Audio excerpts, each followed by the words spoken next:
You've actually answered my next question, but I'm going to ask it anyway. There is actually a significant number of fans who are saying, we'll buy it anyway, don't worry about it. Would we be open to that at any point? Just saying, okay, it would be a 23-game season ticket. That's the price. Come and get it.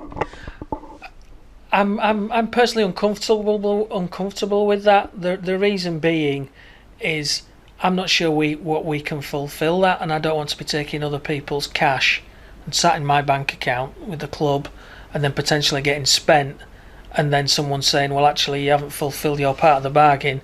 Can I have my money back now? And us not being able to do it, that's a road we don't want to get down. It's not a position that we're in where we need to do that, so we're not gonna do that.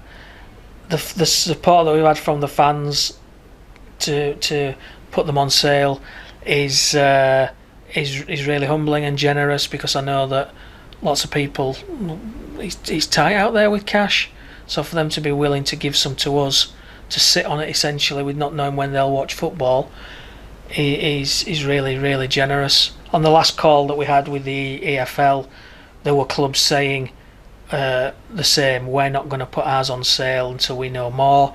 There were other clubs saying, oh, we're going to have to revisit what we've already done and maybe backtrack. So this isn't easy, but we want to do right by the fans, and that means they're better off having their own money than have it in our bank account. That's as I see it. Just to wrap up on the season tickets, you with us, the staff at the club, and you with some of the fans groups, we're looking at different schemes, different groupings, different types of season ticket sales for next season. Is that on the back burner?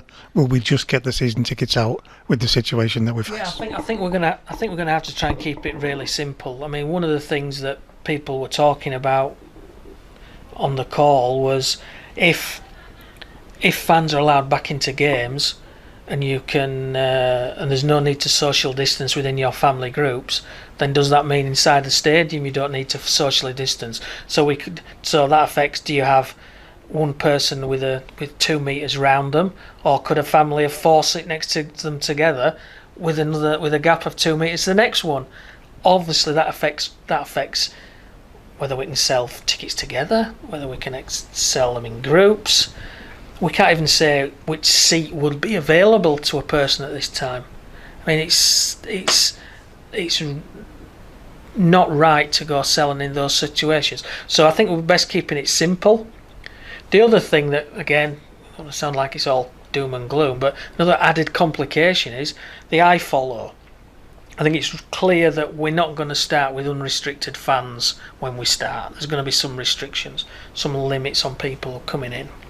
So as a consequence of that, iFollow will be available for those who can't go.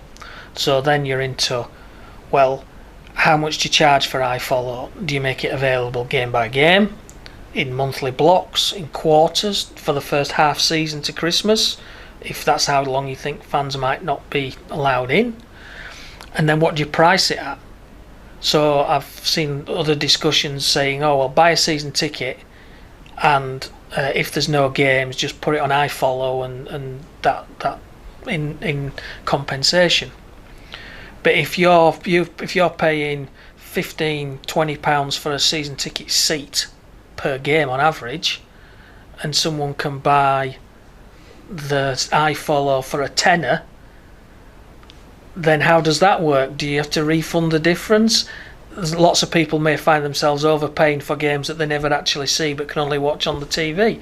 So again, the iFollow piece impacts here, and clubs have given feedback on how much they would like to see that set. It's likely to be set at the same price for all clubs in the division.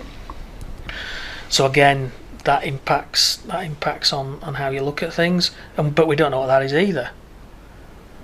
Does the terrace situation at Brunton Park give us an edge when it comes to social distancing and how many fans we can possibly get into the stadium? Yeah, they're all factors in the mix.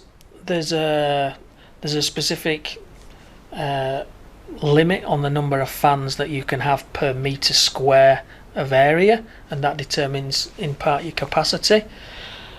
We all know that we've got a big standing capacity, so if someone was to say to us, right, implement social distancing Carlisle United in Brunton Park, we could draw some squares and have them 2 meters apart potentially, and that would get us a number of fans in. So that'd be a really big advantage to us. Similarly, you can start looking at seats and things like that. But we don't know, as we sit here now, if we were to get our paint pot out and start drawing squares for people to stand in on the terrace, whether they are 2 meters apart, or now they've moved to 1 meter plus apart, or in a month's time, whether it might be something different. So again, this is the point I've made previously about making too many firm plans based on what's happening today, because things move so fast.